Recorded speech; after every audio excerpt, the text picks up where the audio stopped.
الحمد لله نحمده ونستعينه ونستغفره ونؤمن به ونعوذ بالله من شرور أنفسنا ومن سيئات أعمالنا من يهده الله فلا مضل له ومن يضلل فلا هادي له وأشهد أن لا إله إلا الله وحده لا شريك له وأشهد أن محمدا عبده ورسوله أما بعد فإن خير الحديث كتاب الله وخير الهدي هدي محمد صلى الله عليه وسلم وشر الأمور محدثاتها وكل محدثة بدعة وكل بدعة ضلالة وكل ضلالة في النار أعوذ بالله من الشيطان الرجيم بسم الله الرحمن الرحيم رب اشرح لي صدري ويسر لي أمري واحلل عقدة من لساني يفقهوا قولي قال الله تعالى في موضع آخر بسم الله الرحمن الرحيم ومن يتق الله يجعل له مخرجا ويرزقه من حيث لا يحتسب. برادران اسلام، حاضرین جمعہ، دینی و ملی بھائیوں، بزرگوں اور دوستوں، پردہ نشین اسلامی ماؤں اور بہنوں اور عزیز بچوں،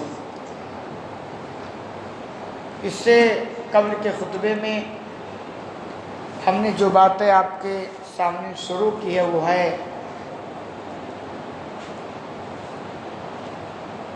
شادی،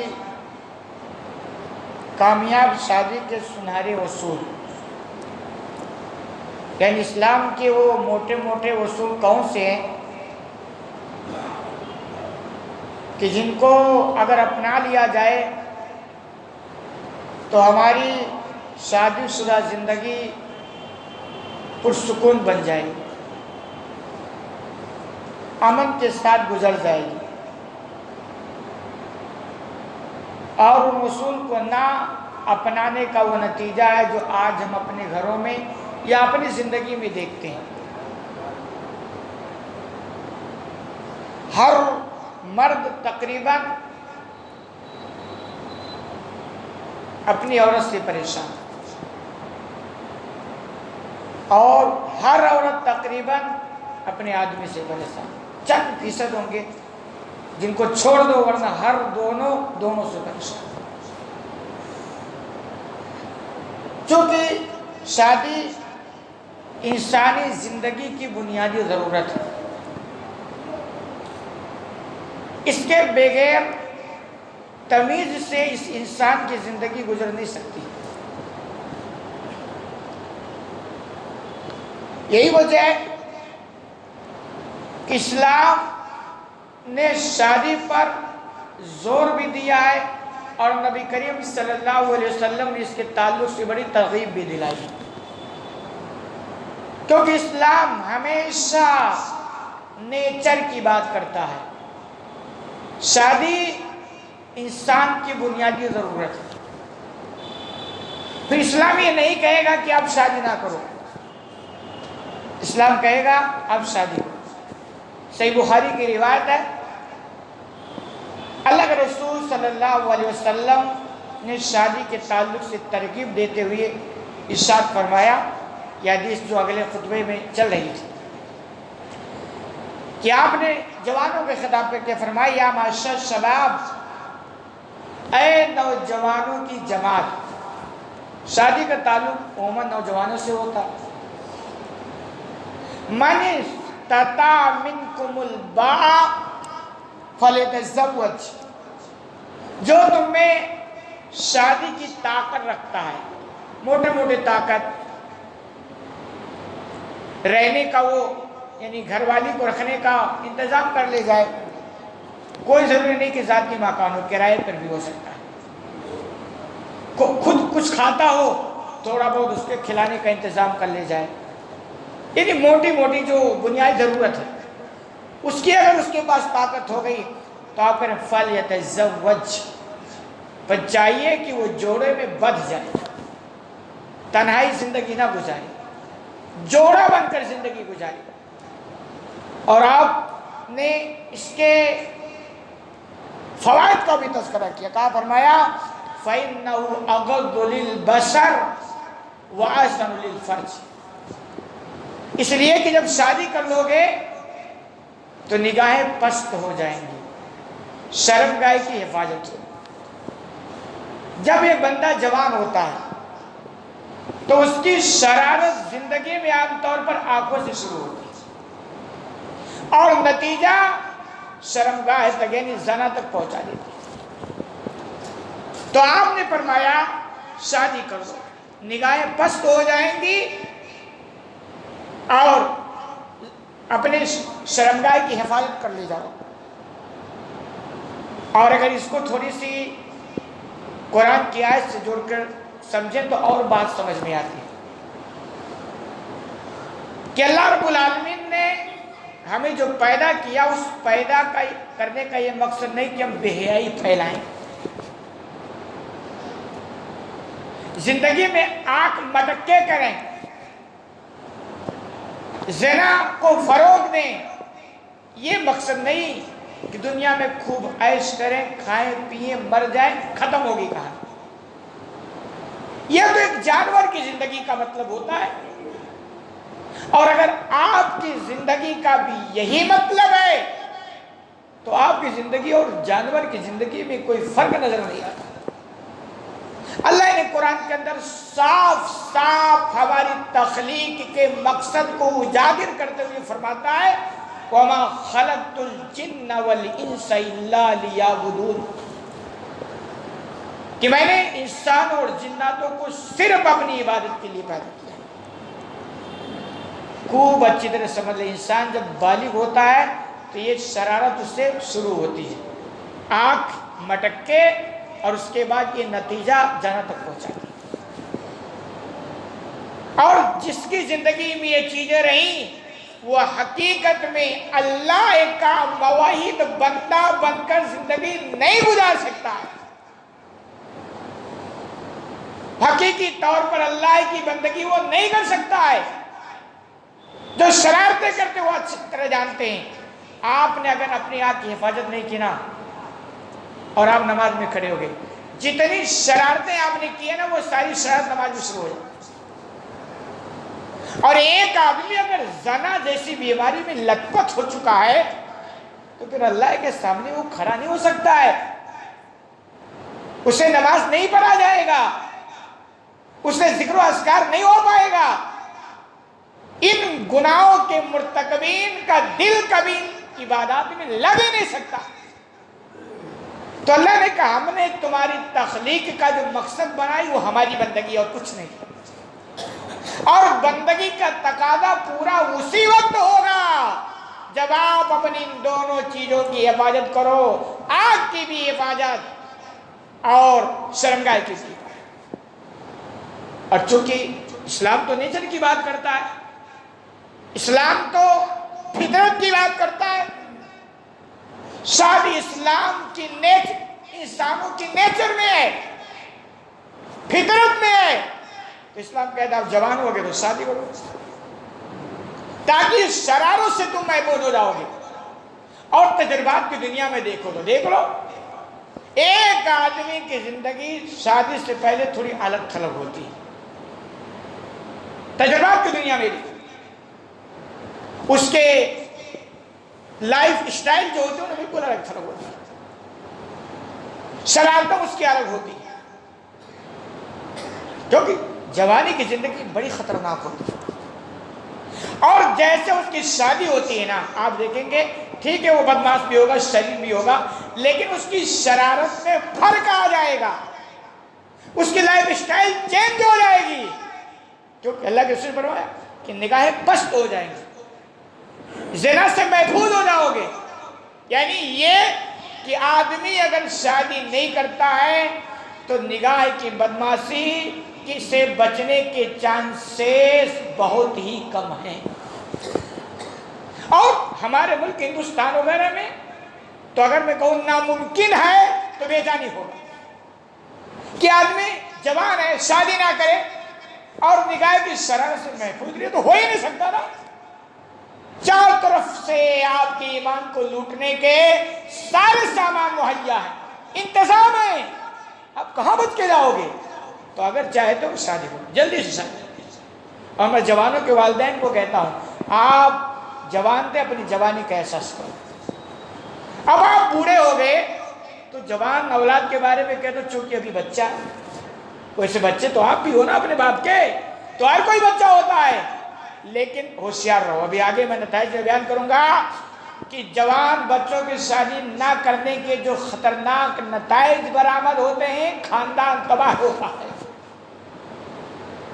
گھر ٹوٹ جاتا ہے, بچے بگڑ جاتے ہیں اور اس کے اثرات نسلوں تک چلا جاتا ہے. تو آپ نے ترغیب دی اس لیے کہ یہ انسان کی نیچر ہے, فطرت ہے, اس سے بچ کر آدمی جی نہیں سکتا. یا تو شرارتیں کرے گا ورنہ شادی کر لے, شرطوں کو چھوڑ. اور آگے آپ نے فرمایا وَمَن لَّمْ يَسْتَطِعْ فَعَلَيْهِ بِالصَّوْمِ. کچھ وجوہات کی بنا پر اگر کوئی اس کی طاقت نہ رکھے, رشتہ ہی نہ لگے, جوڑے نہ لگے, جیسے آج نہیں لگتا ہے, کیونکہ ہم نے اس کو اتنا مشکل بنا دیا نا کہ اور زنا آسان ہو گیا. یہ ہے جب زنا آسان ہوگا تو نکاح مشکل, نکاح مشکل ہوگا تو زنا آسان ہو جائے. زنا آسان کرو گے کیونکہ نکاح تو مطلب پاور بیلنے کا کام ہے نا, گھر والی آ گئی آپ کی آزادی ختم ہو گئی. اب اس بندھن میں کون اپنے آپ کو باندھ کے رکھنا چاہے گا اگر اس کے ضرورت ایسے ہی پوری ہو رہے ہوں گے؟ علی یورپ کو دیکھ لو کیا ہو رہا ہے, شادی وہ نہیں کرتے. کیوں نہیں کرتے؟ وہ اپنی ضرورت نہیں محسوس کرتے, کیونکہ ان کی ضرورتیں شادی کے بغیر پوری ہو رہی ہیں. ان کے حساب سے شادی نہیں, ٹھیک ہے 50 سال 40 سال کے ہوتے ہیں تو ان کو لگتا ہے کہ اب کہیں بچ جانا چاہیے, اور وہ بچتے ہیں تو پھر وہ بننے کی بات تو کم ہوتی, ٹوٹنے کے چانسز زیادہ ہوتے. تو آپ نے فرمایا اگر رشتے نہ لگیں, کوئی وجہ ہے, طاقت نہ ہو, گھر کا کرایہ تک کا انتظام نہ ہو پا رہا ہو, چھپر کے مکان کا بھی آپ انتظام نہیں کر پا رہے ہو, تو ٹھیک ہے پھر آپ کیا کرو, جوان ہو روزہ رکھا کرو, کیونکہ روزے سے شہوت پر کنٹرول ہو جاتی ہے, شرارتوں پر کچھ تبدیلی آئی تھی. اور روزہ رکھتے ہیں آپ لوگ سمجھتے ہیں روزہ رکھنے کے بعد آدمی کی نفسانی خواہشات کیسے ٹوٹتے ہیں, تو یہاں ترغیب دلایا گیا ہے. اس لیے میں بھی یہی ترغیب کرتا ہوں حدیث کی روشنی میں کہ جوان ہو, اگر جوان ہو تو شادی میں لیٹ مت کرو, جلدی کرو. شادی تاخیر کرنا اپنے لیے نقصان ہے اور آپ کے ایمان کو ہمیشہ خطرہ لگا رہے گا. شادی نسل انسانی کی کھیتی ہے. آدمی شادی کرتا ہے نا تو نسل چلتی ہے. یہ گویا نسل کی, انسانوں کی نسل کی کھیتی ہے. اگر یہ بندھن میں نہ بیٹھے تو نسل کیسے چلے گی؟ اس لیے شادی کرو تاکہ آپ کی نسل یہ چلتی رہے. جو لوگ شادیاں نہیں کر رہے ہیں, جن مغرب کے لوگوں نے, جن ملک کے لوگوں نے اس پر لاپرواہی برتی ہے, توجہ نہیں دیا, 40 سال 50 سال کی عمر کے ہوتے تب جا کے شادی کرتے اور 1-2 بچے ہو گئے, معاملہ ختم ہو گیا, نتائج ہو گئے. اب ان کو یہ ٹینشن ستا رہا کہ ہماری نسل کیسے چلے گی. یہی حالت رہی. ایک وہ دن آئے گا کہ بچوں اور جوانوں کو چراغ لے کے ڈھونڈنا پڑے گا لیکن نظر نہیں آئے. اور یہی ہو گیا اہل یورپ میں. وہ ممالک جو ان پر بہت زیادہ اپنے آپ کو اسمارٹ سمجھتے تھے, بہت اپنے آپ کو ترقی یافتہ سمجھتے تھے, اور تباہی کے راستے پر چلے گئے. تو شادی یہ نسل انسانی کی کھیتی ہے. نفس کے لیے سکون بھی ہے. آدم علیہ السلام کو اللہ نے پیدا کیا, جنت میں رکھا. جنت میں کچھ کمی تھوڑو تھی, سب کچھ سب, لیکن ان کو قرار نہیں مل رہا تھا, بے چین رہا کرتے تھے. ان کو خود نہیں پتا تھا کہ ہم بے چین کیوں رہتے ہیں, جبکہ جنت کی ساری نعمتیں فراوانی کے ساتھ. پھر اللہ نے ہوا کو پیدا کیا، پھر ان کو قرار ہے۔ تو شادی یہ نفس کے لیے سکون کا باعث بنتا ہے، بیوی شوہر کے لیے سکون، شوہر بیوی کے لیے سکون۔ شادی کے بعد ان دو جوڑوں میں جو محبت پیدا ہوتی ہے، جو چاہت ہوتی ہے، وہ شادی کے بغیر والے رشتوں میں نہیں ہوتی ہے۔ شادی کے بغیر جو رشتے ہوتے ہیں، گرل فرینڈ بوائے فرینڈ، تجربہ کی دنیا میں دیکھ لو، ٹھیک جب تک بات بنی ہے ورنہ ٹیشو پیپر استعمال کیے پھینک دی، یہی ہو رہا۔ شادی میں ہم نے ایسا دیکھا، ابھی ایک واقعہ ہم نے سنا، مطلب کئی سال ہو گئے، اس آدمی کا انتقال بھی ہو گیا، اللہ رحم بھی فرمائے، بیچارے کی کڈنی فیل ہو گئی، ڈائلیسس میں وہ بندہ چل رہا تھا، کئی سال تک چلا۔ ہم نے سنا زندگی میں اس کی گھر والی نے کہا ہم اپنی ایک کڈنی آپ کو دینے کے لیے تیار ہیں۔ یہ ہوتا شادی کی محبت۔ ٹھیک وہ حالات نہیں بن پائے اور بیچارے کا انتقال ہوگا، وہ آپریشن اور کڈنی دینے سے پہلے، گرانے سے پہلے بیچارے کا انتقال ہو گیا۔ لیکن یہ ہوتی ہے شادی کی محبت۔ شادی کی محبت نیچر ہوتی ہے، اللہ اس کے اندر فطرتاً محبت ڈال دیتا ہے، لیکن شادی جب اللہ اس کے رسول کے لیے کی جائے، شادی اگر مطلب پرستی ہے، شادی اگر نفس پرستی کا مقصد ہے، شادی اگر حص پر آئے، تما پر آئے، تو پھر وہ محبت نہیں ہوگی، پھر وہی ہوگا جو آج ہمارے گھروں میں چل رہا ہے۔ ٹھیک دیندار لڑکی ہے، سب کچھ ٹھیک ٹھاک ہے، رشتہ منظور کیوں نہیں ہے؟ آپ کو ملے گا نہیں کچھ، جہیز نہیں ملے گا، اب شادی نہیں کرتے۔ مطلب کیا؟ اب اللہ اس کے رسول کے لیے شادی نہیں کرتے ہو، آپ تو اپنے نفس کی خواہشات کی تکمیل اور مال کی لازم میں کرتے ہو، پھر کہاں وہ محبت آئے گی؟ پھر کہاں وہ چاہت اور پیار، وہ لطف زندگی میں نہیں ملے گا۔ آپ نے تو ہر موڑ پر اسلام کی دھجیاں اڑائی ہیں، تو آپ بھی ایسے پریشان ہیں۔ تو شادی یہ نفس کے لیے سکون ہے، زندگی کا سامان بھی ہے۔ شادی جب ہوتی ہے تو بیوی یہ شوہر کے لیے سامان بن کے آتی ہے، اور شوہر بھی بیوی کے لیے سامان، کیونکہ دونوں ایک دوسرے کی ضرورت ہے نا۔ شوہر بغیر بیوی کے نہیں جی سکتا، اور بیوی اگر شوہر کی گزاری، یہ دونوں کو اللہ نے بنایا ایسے ہے کہ دونوں ایک دوسرے کے محتاج ہوتے ہیں۔ اسی لیے وہ زندگی، وہ جوڑے بہت ہی پرسکون کی زندگی گزار لیتے ہیں، جن کو اپنی کمزوری کا دونوں کو احساس ہوتا ہے۔ محترمہ سمجھتی ہے کہ بغیر شوہر کے ہمارا گزارا نہیں ہوگا، تو ہمیشہ وہ اپنے محترم کو خوش کرنے کے چکر میں لگے رہتے ہیں، اور محترم جب یہ سمجھ لیتے ہیں کہ دیکھیے صاحب ہم گرچہ آدمی ہیں، حاکم بھی ہیں، سب کچھ ہیں، لیکن بغیر محترمہ کے ہمارا نباہ نہیں ہو سکتا ہے، تو پھر وہ پھڈے نہیں کرتے، نرم گرم چلتا ہے اور میل جول کر لیا کرتے ہیں۔ اس اختلافات اور لڑائیوں کو ہوا نہیں دیتے، وہ نرمی برتتے ہیں اور بہت پرسکون کی زندگی گزرتی ہے۔ تو یہ زندگی کی سامان ہے، اسی لیے روایت صحیح روایت ہے، الدنیا کلھا متاع، پوری دنیا یہ سامان زندگی ہے، فائدہ اٹھانے کی چیز ہے۔ وخیر متاع الدنیا المرأۃ الصالحہ، سب سے بہترین متاع، سب سے بہترین سامان زندگی وہ نیک عورت ہے۔ کون ہے؟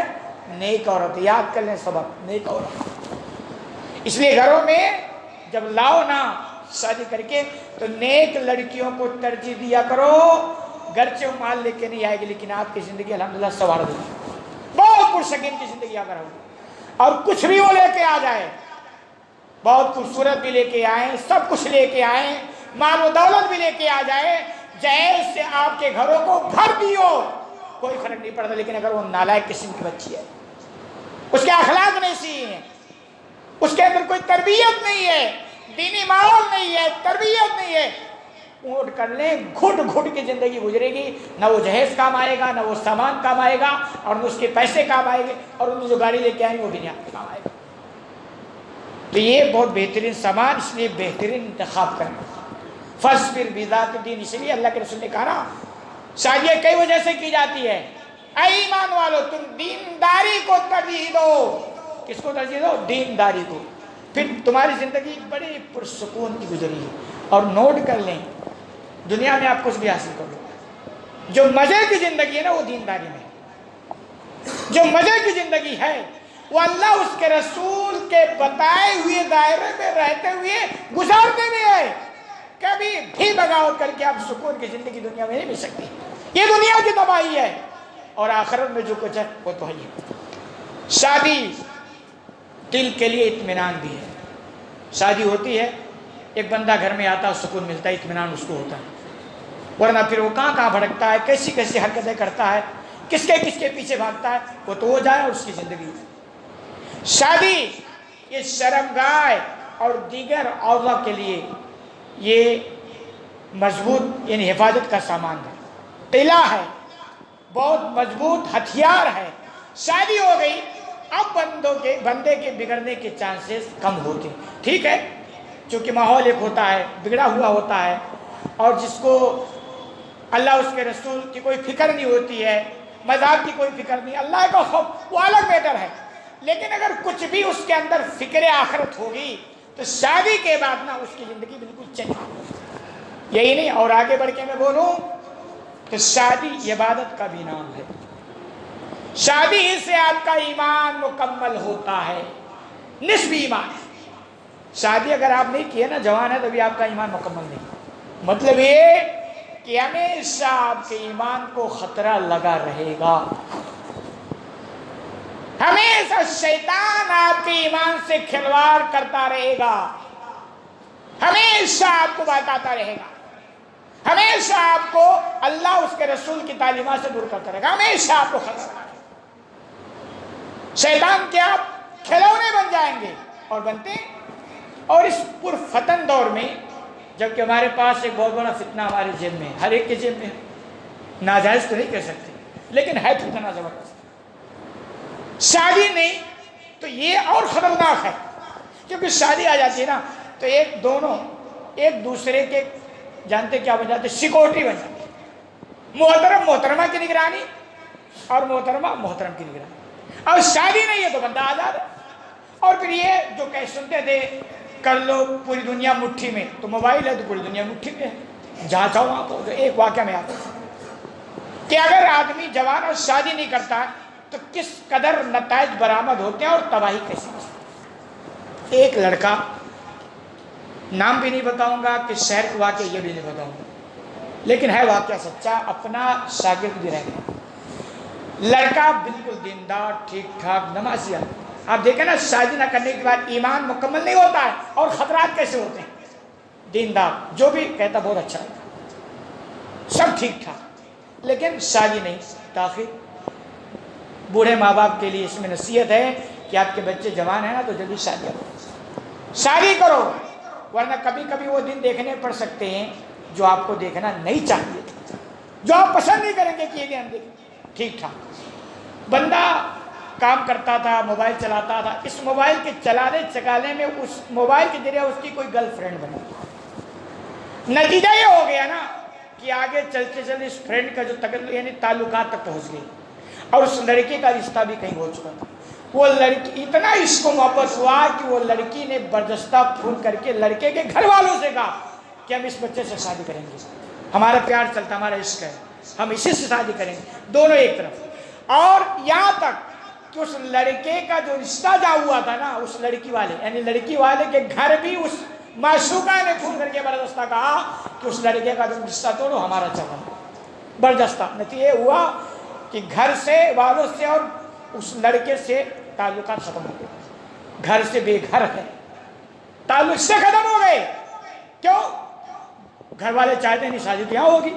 اب جب عشق و پیار کیا جو جنون سوار ہوتا ہے نا تو نہ باپ کی اطاعت سمجھ میں آتی ہے نہ ماں کی فرما برداری سمجھ میں آتی ہے۔ نتیجہ کیا ہوا؟ ایمان مکمل نہیں تھا، شیطان پیچھے لگا تھا، وہ اچھا نیک صالح فرما بردار لڑکا بھی بگڑ گیا۔ وجہ یہ ہے کہ شادی آپ نے ٹائم پہ نہیں کی۔ اس لیے میں والدین سے کہا کرتا ہوں، بزرگ ماں باپ آپ بوڑھے ہو گئے لیکن آپ قدر کرو جوانوں کی، ان کی شادیاں جلدی کر دو۔ ہمارے یہاں کیا سب کچھ ہوتا لیکن آرزویں اتنی لمبی چوڑی ہوتی ہے نا کہ ان آرزوؤں کو پوری کرتے کرتے کرتے بچی کی عمر اچھی خاصی نکل جاتی ہے، 30 سال ہو گئی، 35 سال، 25 سال شادیاں نہیں کریں، کمال کی بات ہے۔ کیسے گاڑی چل رہی ہے؟ پھر جہاں پہ شرارتیں ہوں گی، بے حیائیاں پھیلیں گی، اور پھر جا کر کے اسی نتیجے پر پہنچ جائیں گے جو آپ دیکھنا اور سننا بھی پسند کرتے ہیں۔ تو شادی یہ ایمان کو مکمل کرتا ہے، خطرات سے بچا دیتا ہے، شرمگاہ کی حفاظت کرتا ہے، اور نگاہوں کو پست کر دیتا ہے، زندگی کے اکثر شرارتوں کو ختم کر دیتا ہے۔ کون؟ یہ شادی۔ اور اگر آپ سمجھتے ہیں چونکہ ہماری اتنی آمدنی نہیں ہے، شادی کر لیں گے تو ابھی میرا ہی مشکل سے گزارا ہو رہا ہے، تو گھر والی کا کہاں سے آئے گا خرچہ، پھر اس سے جو بچے پیدا ہوں گے وہ کہاں سے آئے گا۔ خوب سنو، اللہ کے بندو تم شادی کرو، اور اللہ کا وعدہ کہ رزق کے فراوانی کے وہ دروازے کھولے گا جسے تم سوچ نہیں سکتے۔ اللہ نے قرآن کے اندر صاحب کا وَمَن يَتَّقِ اللَّهَ يَجْعَلْ لَهُ مَخْرَجًا وَيَرْزُقْهُ مِنْ حَيْثُ لَا يَحْتَسِبُ، کہ جو اللہ سے ڈرتا ہے تو اللہ اس کے لیے راستے نکالتا ہے، اور اس کو ایسی جگہ سے رزق دیتا ہے جس کا وہ سوچ بھی نہیں سکتا ہے۔ اور ہم نے دیکھا سنا ایسے لوگوں کو کہ بھئی کچھ تو ایسے ہیں جو بیچارے ایک ایک روپے کمانے کے لیے پاپڑ بیچتے ہیں، بڑی مشقت اٹھاتے ہیں، اور کچھ کے یہاں تو چھپر پھاڑ کے آتے ہیں، وہ خود نہیں سمجھ پاتے یار یہ کہاں سے آ رہے ہیں، اس لائق تو میں نہیں تھا، ایسے بن گیا۔ تو حقیقت یہ ہے کہ روزی روٹی کے لیے آپ کا کام ہے کوشش کرنا، یہی وجہ ہے۔ اللہ کا جو نظام دیکھو، ایک جب عورت کے یہاں بچے پیدا ہوتے ہیں نا، تو بچہ پیدا ہونے کے بعد ماں کے چھاتی میں دودھ آتا ہے، یہ پیغام ہے۔ اب بچہ آ گیا، اللہ نے انتظام کر دیا، جبکہ یہ بھی ہو سکتا تھا نا کہ پہلے دودھ اللہ ڈالتا، پہلے نہیں ڈالتا، بعد میں ڈالتا ہے۔ کیوں؟ کیونکہ بچہ آیا، اب بتا رہا ہے کہ اب اس کے خوراک کا انتظام کرنا میرا ہے، یہ اللہ پیغام دیتا ہے۔ جبکہ عورت وہی کھاتی ہے جو پہلے کھاتی تھی، وہی خوراک، وہی روٹی، وہی بوٹی، وہی سالن، وہی پکوڑے، سب وہی کھاتی ہے نا، لیکن پہلے تو دودھ نہیں بن رہے تھے۔ وہ بچہ پیدا ہونے کے بعد ایٹومیٹرک نیچر طریقے سے اللہ نے اس کی چھاتی میں دودھ کا انتظام کر دیا۔ یہ پیغام کہ جو آتا ہے آپ کے پاس وہ اپنا جس کے لے کے آتا، آپ کا کام ہے کوشش کرنا، ہاتھ پیر مارنا، بس یہ آپ کا کام ہے۔ باقی روزی روٹی کے تعلق سے آپ فکر مند نہ ہو، آپ کا کام ہے شادی کریں، ہاتھ پیر ماریں، اور شادی کے بعد تو رزق کے ایسے دروازے کھلتے ہیں، وہ تجربات کیجیے، ایسے دروازے کھلتے ہیں، شرط ہے کہ محنت کرنے والا کوشش کرنا، یعنی کہ شادی کر لیا اور جب دیکھو تکیہ لگا کے گھر میں پڑا ہے اور موبائل چلا رہا ہے، تو جبریل علیہ السلام نوٹوں کی گڈیاں لے کے آپ کے گھر نہیں آئیں گے، آپ کو پاپڑ بیلنا پڑے گا۔ کوشش کریں، انشاءاللہ رزق کے دروازے اللہ کھولے گا۔ بات ختم کرتے ہیں، باقی بات انشاءاللہ اگلی ملاقات میں۔ اللہ رب العالمین سے دعا ہے کہ الہ العالمین تمہیں کہنے سننے زیادہ عمل کرنے کی توفیق عطا فرما، آمین۔ بارک اللہ لنا ولکم فی القرآن المجید ونفعنا وإیاکم بآیات الذکر الحکیم، انہ تعالی جواد کریم برؤوف رحیم۔